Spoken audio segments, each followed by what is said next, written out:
podcast called Dub Jellison Podcast.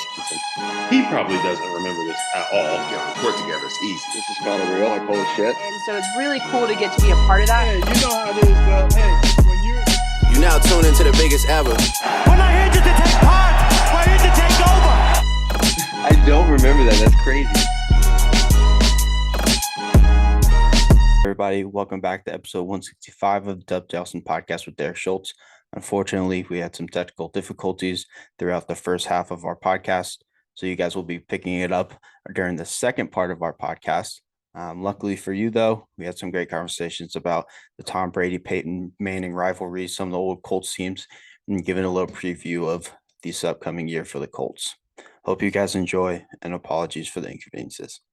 But I'd be really surprised, like I mentioned kind of with Ryan, because he's so solid and raises that floor. I'd be surprised if the Colts were just downright terrible, even with a lot of the injuries and something similar to what happened to the 2021 Ravens happens to the Colts. Because, God forbid, Leonard stays out for the year and Taylor goes down and Campbell has a Campbell season where he plays 3 or 4 games, something like that. Certainly you don't want to take anything off the table. It is the Colts we're talking about here, right? I mean, when it comes to injury or luck in the 21st century, it hasn't always kind of worked out that way. Certainly not in the last 10 to 12 years, that's for sure.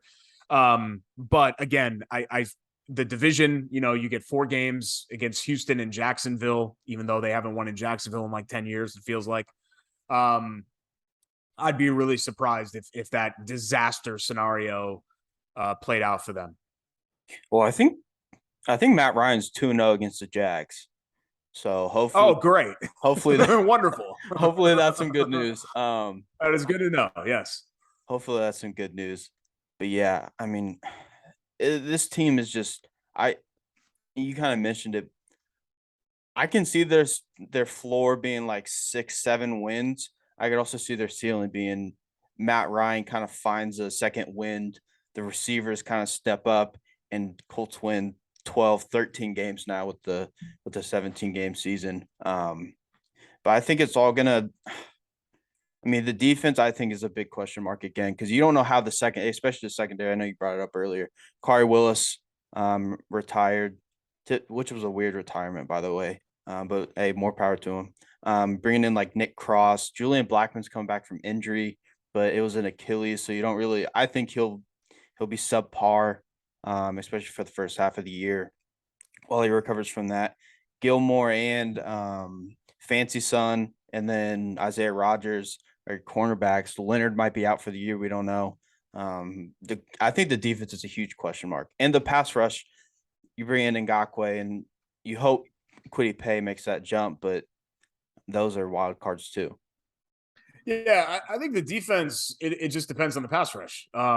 Because really the only reason that it was such a good defense at times last year was because they turned teams over at a ridiculous rate. You can't just be hoping to force 5 turnovers a game or what, I know I'm embellishing, but it felt that way at times that the Colts were just, anytime they needed something good to happen, they just punched the ball out. And a lot of times it was Leonard. So if you're taking him out of the equation, then there you go. I mean, that's probably how many forced fumbles do you have last year? Like 10? I'd have to go back and look it up. It felt like that, right? But, on paper, the line with Buckner and Stewart, that's one of the better interior line combos in the entire league. You add Ngakoue, a proven edge. Linebacker, again, Leonard, we'll sort of see there, but one of the better playmakers in the league when he's healthy. Secondary wise, you add Gilmore and you already have more. You get Blackmon back from injury. Again, like we're talking what ifs, but you can talk me into this being a good defense. But it won't be a great defense unless they can get after the quarterback. And that's something that they haven't done in several years. They haven't done that since Mathis retired. Yeah, really. Yeah, you're right. Honestly, which is weird. It's been a long time. For me, like, growing up with Freeney and Mathis, I mean, I was spoiled as a kid. I was like, all right, we're going to get like 4 sacks a game. But now it's like you mentioned earlier, Justin Houston comes in. like at the tail end of his career. I don't think he got another shot after the Colts, did he? I think he actually signed. Didn't he sign in Baltimore for a little bit? Oh, that's right. I think yeah. I think you're right. Maybe I'm trying to remember. I think that was the team after the Colts, and I'm assuming he's still there. I mean, it'd only be one season. He left after the pandemic year, if I'm not mistaken. The years, especially with the 2020 saw the kind of run together for me, but I'm trying to remember in my head. But yeah, I mean, these shows that we do now, what's fun, I guess, if we're gonna take the post Peyton Colts and look at a glass half full, the offseason has become a lot more fun because I can tell you, doing a Colts show in August of 2005 or 6 or 7 or 8 or 9, I mean, it was like a fait accompli. Okay, they're going to win 12 games at least. They're going to win the division. They're going to have a home game. Peyton's going to be an MVP candidate. There wasn't really any unknown at all. And when they would lose, because they'd start like 7-0, 8-0, 9-0, 13-0, whatever it was, like every single year, when they would lose, it would be like a panic. Like, people would be shocked. And now you just kind of come to, it's a much more normal life for an NFL fan. Like, I think the Colts had, the best thing I could say about the 2000s Colts was that it was like this year of, this era, I guess, of not being in reality, where what they were experiencing was not true for basically all of the other NFL fan bases, maybe outside of New England, where there were no ups, there were no downs. It was just, okay, like, let's hit the fast forward button and get to January and see who this team is, because that's going to determine the whole season. Yeah, and I mean, it is kind of a funny story. In 2005, when they lost to the Steelers, that year was kind of spotty for me because I was only 4 or 5, so I wasn't like, I don't remember a whole lot. But that following year, when the Colts won the Super Bowl, I was all in. That was the first year I really remember being a Colts fan. And after every loss, there was only like 4 that year, I believe, I would cry so hard. I remember they lost at Jacksonville 44-17. Yeah. Against like David Garrard and Maurice Jones-Drew, and I bawled my eyes out for like 2 hours. Yeah, they gave up the infamous 375 rushing yards. Bob Kravitz had a line that the Colts' best defender was the goal line. Yeah, because that was it was something, I'm paraphrasing a little bit, but like that was the only thing, and that was in December. And then Christmas week that year, they went down to Houston. Houston was still relatively new. They don't enter the league like 5 years before that. And Ron Dane, remember him? Ran all over them. And the feeling was that team peaked early. They had started, I think they had started 9-0 and lost to Dallas, I want to say. And that was their first loss of that year. And then December, they started kind of going like this. And they played the Chiefs and Larry Johnson in that very small window where Larry Johnson was like one of the best players in the NFL. And the feeling was, okay, they're going to get run over again. And they destroyed them in that game. They just really defensively, they completely controlled and dominated the game. And that was when you kind of had a feeling, okay, wait, maybe we wrote the epitaph for the 2006 Colts a little too early. Like it was very interesting how that all played out. In the grand scheme of things, and this shows how flighty the NFL is, the 2006 Colts were probably their 4th best team of that era. And yet they're the ones that won the championship. Like, pound for pound, the 05, 09, and 07 teams, to me, were all better than the 06 team. And, it just goes to show, like, that's kind of what that era was in the NFL, where you had those Steelers teams and that weird Giants team, and both Giants teams, what they win 9 games.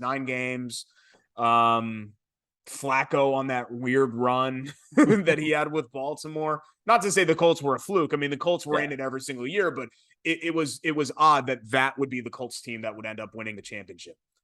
And then the Chargers, who absolutely tormented them for 5 or 6 years. that Cromartie pick with one hand.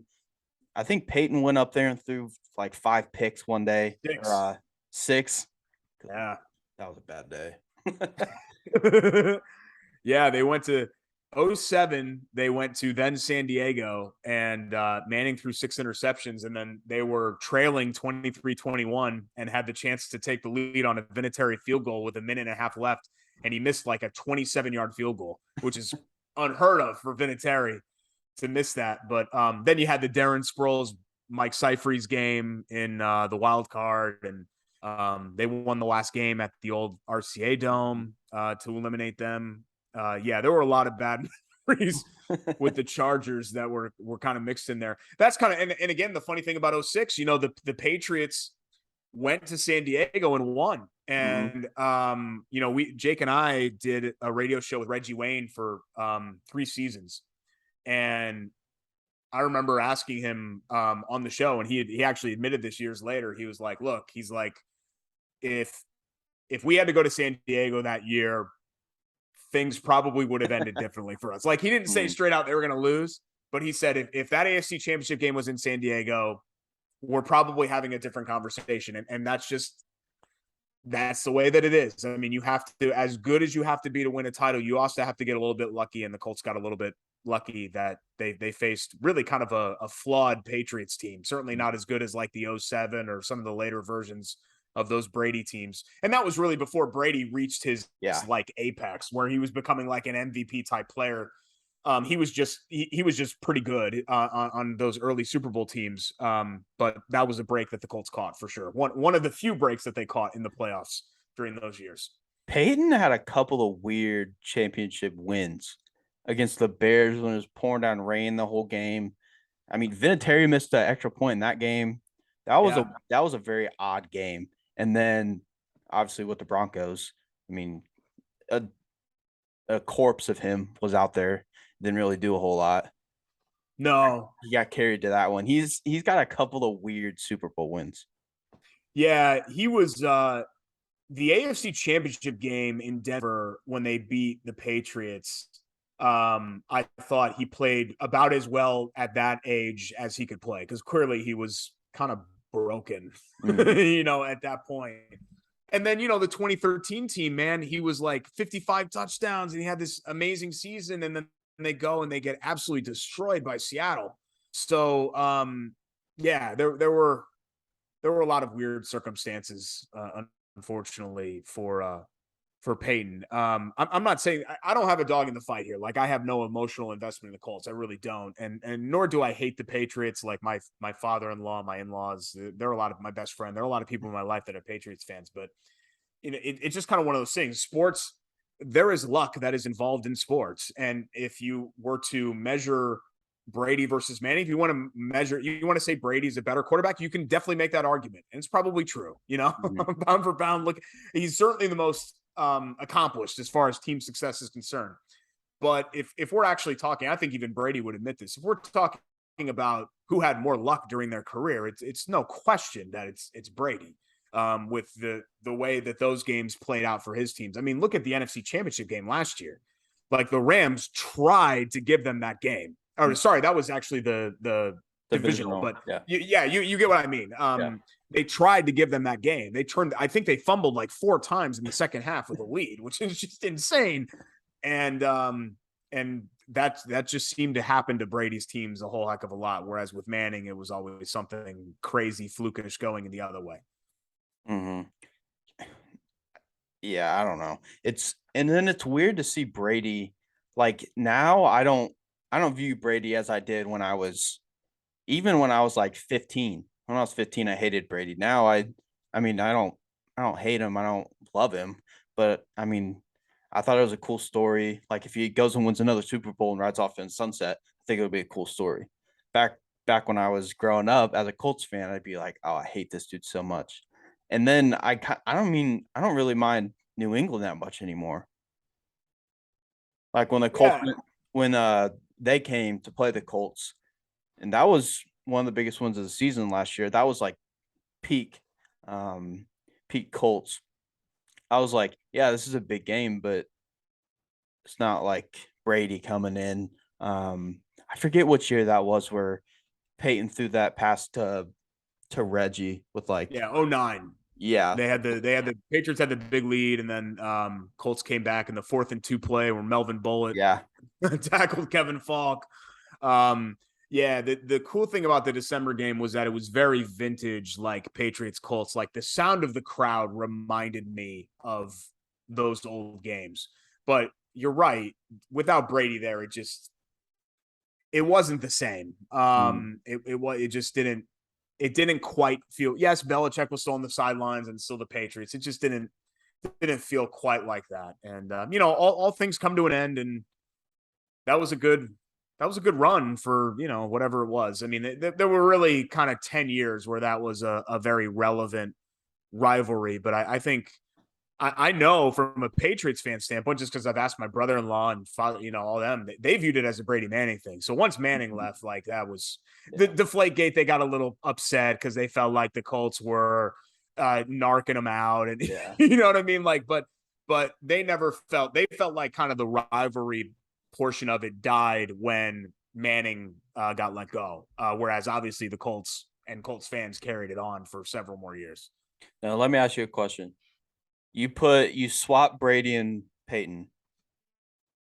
Same exact teams. You just go year by year. How many rings do you think they both end up with if they switch teams? I think you might actually just flip them. I think you might actually just do what did Manning end up with, 2 and Brady has 7? I think it probably goes 7 for Manning and 2 for Brady. Yeah. If you were to guarantee me all of the, tuck rule and just all the stupid crap that happened during those times. And I'm not taking it away. It's life. It's sports. I 7. It's so ridiculous to even say it out loud that he's won 7 Super Bowl rings. Like it's just, I'm not a big rings counter guy, but it really is stupid to think that he's played in 10 Super Bowls. Like no one is ever going to do that again. No. I mean, I can't imagine that ever happening again. So let's say like at least 5. How about that for Manning? But I'm confident, like this whole thing, like, if you take him off, then Brady doesn't win anything. Like Brady's 2007 is one of the greatest single season quarterbacking years in history. He was, the thing about Brady was from 2007 to 2014, he was an amazing quarterback every year, and they won 0 rings during that time. And then, you had Malcolm Butler, and then everything started kind of working out for the Patriots again right after that. But I think it's become kind of a footnote in his career that when Brady was really had his apex, those teams weren't winning championships. They were in the playoffs every year. They were winning 10, 11, 12 games, but they weren't winning championships. Yeah, one of those. I think they lost to the Ravens once at home. It was like a CBS day game, like 1 p.m. kick, and then the other one was that I can't remember who threw it, but he was on the Ravens. It was that trick play that they got. I think it was a white dude, a white receiver. I can't remember his name. Gotcha. I know you're not talking about the Eagles play in the Super Bowl, are you? No. Okay. It was one of the AFC Championship games? I don't remember if it was AFC Championship or divisional, but the Ravens had a trick play against the Patriots. Okay. And that they ended up beating them. I remember 09, Joe Flacco threw for like 30 yards and no touchdowns and an interception, and the Ravens beat him 33-9. They just ran him over. And that was in Brady's first year. Remember, he had the ACL injury in 08 in week 1. And so he was out for the whole year in week 1. So that was his first year back. And then in 10, he won MVP, and that Patriots team was loaded, and they lost to the Jets in the divisional. And that was a big upset. I mean, that was like a Steelers Colts 05 level sort of upset that year. And Brady didn't have a lot of those during his career where you were like, oh my God, they lost that game. But yeah, I mean, there were games like, the Super Bowl here, like that was a game the Patriots very easily could have won. And Wes Welker had a big drop in the fourth quarter in that game. And there were some other, I guess the Philadelphia game, if things had gone differently with some of the trick plays, just kind of felt like that was the Eagles' night. So both of the Giants Super Bowls really were, the Giants were very, very fortunate to win those. I mean, we could be talking about a guy with, a 90% hit rate in the Super Bowl, because the only one where they really, I think, were pretty outplayed was the Philly game. But those other two games against the Giants, I mean, if the 07 Patriots and 07 Giants played 50 times, the 07 Patriots probably win 45 or 46 of those. It was just the Tyreek catch and everything else. I mean, it was just one of those nights. And then you think back to, I never really thought about Tom Brady getting lucky. He's the GOAT for a reason. You're not going to hear another argument from me, but I mean, you think back to the Billy Cundiff shank. I think that's when they played. And then he had Vinatieri for a couple of those early Super Bowls, where he's got ice in his veins and he's kicking game winners too. Yeah, for sure. I mean, those first couple of years, 01, 03, 04, it's not that Brady wasn't a good player. He was a good player, but he wasn't the main reason that they won really any of those Super Bowls. Those were good teams, and particularly 03, 04, great defenses, with a lot of veteran, great players, Seymour and Bruschi, and later on they added some other big names to that list, like the late great Junior Seau and Rodney Harrison and players like that. But it's, you add up 20 years of what he's done, and this final chapter in Tampa Bay, for him to go there and then win another one. And, last year, I know they didn't go to the Super Bowl, but last year he played at an MVP level and he's whatever he is, 44 years old. I mean, the dude really is incredible, hate the guy, whatever. You can't deny his greatness. I mean, he's an unbelievable, accomplished player who will transcend, I think, many generations of it. And same for Peyton Manning too. That's not to take away from Manning, but Brady for sure. Yeah, I think that was probably the second or third best year of his career. Obviously, 2007 is going to be number one, but can't think of a year where he played better than that. All things considered, I guess. Yeah, I mean, probably the only other one would be the other MVP year with 2010. I'm trying to think back. I think he only turned the ball over like 6 times that year. Something crazy. He had like 4 interceptions. I'll look it up after this conversation and tweet it to you. But that was just, that was a team that was just kind of lost to history because they got knocked out early. And that, who remembers those Jets teams, right? The Colts beat one of them in the AFC Championship game, but it was just it's a very strange time for the NFL when you had all this crazy playoff parity. And then the Jets, back when they had LaDainian Tomlinson beat the Colts in Indy. It was that year. The wild card game that year, the Jets came here and won. Yeah. And then went to New England and beat New England. So if I'm not mistaken, now I'd have to look at a bracket again. I'm pretty sure that was the 4-5 game, because the Colts were 6-6 and they won their final 4 games to win the AFC South. So the Colts were 10-6 in 2010. It ended up being Manning's last year, which is crazy to think about because no one thought that at the time. I think if the Colts prevent that final field goal from the Jets, they go to New England to play the divisional that year, I think. And, of course, we never got to see that happen. That was another weird year, too. You had Blair White come out of nowhere, and I think he got like 5 touchdowns or something like that. I always think back to the Ravens game that year. I don't know why. The Ravens game? Raiders. What happened in that game? I don't know. It's always etched in my mind. Blair White caught a touchdown. I think it was on a little like out route, and he was like reaching for, I don't know. It's one of those weird things that I'll never understand. But I remember the 6 interception game against San Diego was right in the middle of that year. They went and lost. Michael Vick had a big comeback year. He was the quarterback of the Eagles, and the Colts lost a really close game in Philly that year. I remember. The Austin Collie game? Yes. The one that put the nail in the coffin? Really scary concussion game. But yeah, what I remember about that year is that they were 6-6. They had the 6 interception game at home. It was a Sunday night football game against the Chargers, and Laney had that meltdown where he had a hot mic and talked about benching Manning for Curtis Painter, and then winning the 4 straight games to basically salvage the season. I think they won 4 straight games, all against AFC South opponent. I might be wrong about that, but yeah, they won 4 straight games to win the division, and should have beaten the Jets. They had what should have been a game-winning drive at the very end, and then the Jets ran back a kick, and Sanchez completed 1 pass and lined up the game-winning field goal, and the rest is history. Brad Smith, if I remember correctly. That's right. There you go. Yeah, Very that's well. a name. Wow. Yeah, Missouri was their, I think, their quarterback at Mizzou, and then became like a wide receiver / return guy in the NFL. This is peak male conversation, reminiscing about old NFL, old kick returners from the 2000s.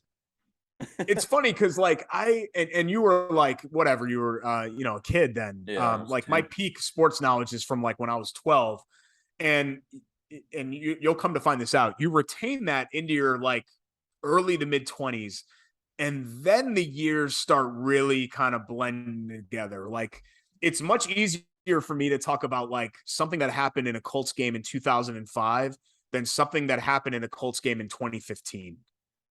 And it's hard to explain why that is. It just there was just a lot more going on in my life in 2015 than when I was a college senior in 2005, where I'm sitting around with my roommates in Bloomington and we're watching every Colts game and we're in fantasy leagues together and all of that. You know what I mean? Like 2015, I'm married, and I guess my son would have been almost on the way at that point. Like at some point, life just kind of bleeds into it, and then you have a much tougher time separating the years and the moments and the names.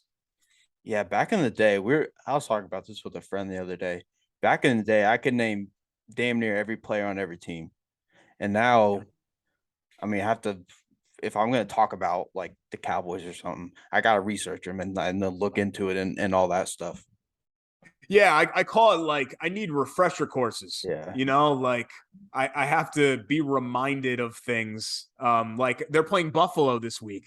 And so I was looking at something this morning about Buffalo, and I'm like, oh yeah, they have Von Miller now. You know what I mean? Like yeah, okay. Like, and if I was 25, I would have known probably their entire, just from Madden, I probably would have known their entire depth chart by now. So yeah, it's funny how things change when it comes to that. Madden and fantasy football do kind of help out a little bit if you play it. Yeah. And I've found that I was actually thinking about this year rejoining fantasy. I retired after like 2018. I was thinking about rejoining because I feel like these performances, like wide receivers and running backs who really kind of come out of nowhere, they sneak up on me a lot more now because I'm not watching the waiver wire, you know what I mean? Like I used to. So somebody who has a big week, it takes them like 5 big weeks for me to suddenly realize, oh, hey, who's that guy? Whereas when you're playing fantasy, you realize it right away because it's such a competitive thing, and you want to be ahead of everybody else. Yeah, but I mean, I know you for a fact. You're so busy, you don't have time. If it's not the Colts, especially during football season, if it's not the Colts, you probably don't have it in your main view. You know, the what was always easy about fantasy football was that you just set the lineup and maybe you make a tweak, 1 or 2 changes. I had to stop fantasy baseball 6-7 years ago because just forget it. Like guys were getting scratched, and I'm looking at guys splits against lefties and ball night games. I was doing all that stuff when I was 20. And then it's just I still have buddies that do it, man. They're in like these blood leagues, and I'll be 40 in February, and my buddy's got 3 kids, and he's still setting his fantasy baseball lineup every night, and he's a lawyer. And I'm like, dude, how do you do this? Like, do you sleep at all at night? Like, what's the deal? Because that passed me by a long time ago. I remember my first, like when I got into fantasy football, it was the same year that Arian Foster came out and rushed for like 200 yards in the season opener against the Colts. Yeah. I forget which year that was. Probably around 09 or 10. Yeah, they in it wouldn't have been 09, it would have been 10 probably. 10 because they lost I think consecutive years to the Texans. The string of the losing openers started Peyton's last year, where they lost the opener in 2010, 2011, 2012. They won in 13, but I think they lost 14, 15, 16, 17, 18, 19, 20, 21, 20. I'm pretty sure they have not won an opener since 2013. And they've only won one in the post. That's the only one that they've won in the post Peyton era. If you want like a weird, like goodness. Colts back to it, I'm. You might want to look that up to be absolutely sure, but I'm like 98% sure that that's the case. Thinking back on it now, you're right, but I didn't think it was that long. I mean, last year they lost the opener to, was it the Rams in week 1 or Seattle in week 1? Seattle, I think, was week 1. 2020 they went to Jacksonville and lost, and the Jags I think finished 1-15 if I'm not mistaken. Let's see, 2019 with Brissett they went to the Chargers I think and lost. 2018 with Luck they started 1-5, so I know they lost their opener, but I can't remember who the opener was. 2017 was the Scott Tolzien game in LA against the Rams. Yeah, it says here the Colts will look to end an 8-game season opener losing streak. Yeah, okay. So we don't need to go back through all, but yeah, there was that game. Remember they went to Buffalo that year and they got destroyed. I think it was 2015. And everyone's like, that was the year that they were really hyped up, and they just Andrew Luck got his like ribs messed up, I think. Lacerated kidney or something. Yeah. The lacerated kidney was the Denver game later that year, but the first injury of many injuries that happened that year, I think, was the opener against Buffalo. So they've had just a lot of. They went to Chicago one year and got destroyed by the Bears. That was his rookie year. Yeah, they've had a lot of hellish season openers in the past 10, 12 years. Yeah, kind of putting a bow on this whole thing. I know we kind of got off topic, but I mean, that's kind of why I personally have paused with this Colts team, because over the last several years, I've just seen too many times where the Colts show promise and then end up something happens, whether it's bad luck, injuries, they just don't play well, plain and simple, or whatever the case may be. What gives me faith is that unlike with Grigson and especially Pagano, I'm kind of a little bit of a unicorn. Even though I don't think either of them were good at their jobs. I was way more anti Pagano than Grigson. Like I think I'll go to my grave thinking this. I think Pagano was worse at his job than Grigson was. There, if you want a hot take for your your podcast. I firmly believe that Frank Reich is a good head coach and that Chris Ballard is a capable executive. So because of that faith, that's what just keeps kind of leading me down this. Okay, eventually they're going to figure it out. But at some point here, it's year 6 for Ballard, year 5 for Reich. You can't wait forever. You know, whether it's bad luck, circumstances, whatever it is, it's this team, to tie a bow on it, as you said, this team has to do something tangible. Win the division. Okay, that's a tangible thing that you did. Win a playoff game. That's a tangible thing. You know, this whole like 9-8, 10-7. It's not good enough. You got to show real progress here that you're building towards this being a contender again. I don't need them to win the Super Bowl or go to the Super Bowl or anything crazy like that. Just show me something. Show me that the arrow is pointed up finally. Mm-hmm. And I think they got a really good chance to do that this year. I know I was kind of pessimistic at the start, but I mean, you look at their schedule, the middle of the year will be telling just because you got the Patriots, Raiders, Eagles, Steelers, Cowboys all in a row. And those are all teams I could see being like 6-win teams, or they could be one of those teams that not necessarily comes out of nowhere, but is like one of the top 1 or 2 seeds in their respective conferences. So that'll be a big thing. But the last 2 games of the year, at the Giants and then against Texans. And then Week 15 is against the Vikings, 16 is against the Chargers. So I mean, they could easily finish win 3 out of their last 4 and make it into the playoffs. Yeah, and it's so tough because how many people in August of 2021 are looking at this Cincinnati Bengals game and being like, yeah, that's going to be tough. I mean, I think they might make a run to the Super Bowl. So that'll be a tough, we don't know. The common rule of thumb is that 2 teams that everyone thinks is going to be good are going to suck. And 2 teams that everyone thinks they're going to suck are going to be good. 2 of those, all 4 of those teams might be on the Colts schedule. I don't know.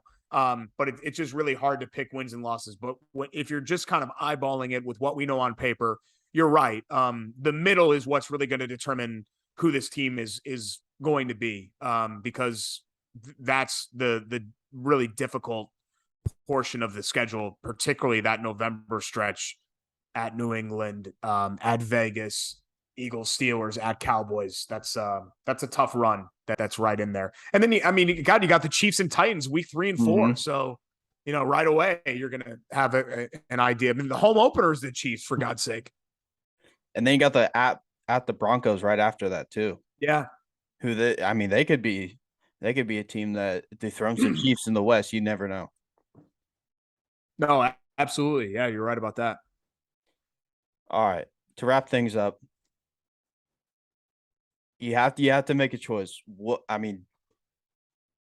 Realistically, what do you think the Colts will do this year? Your best realistically, I think the Colts will win the division and win a playoff game. And I would be fine with that. Now, there are some people that would not be fine with that. But to me, that would be progress, because I am judging the Colts based on this current era of Colts. I can't judge the Colts based on the Peyton era, because they haven't been the Peyton era Colts in a long time.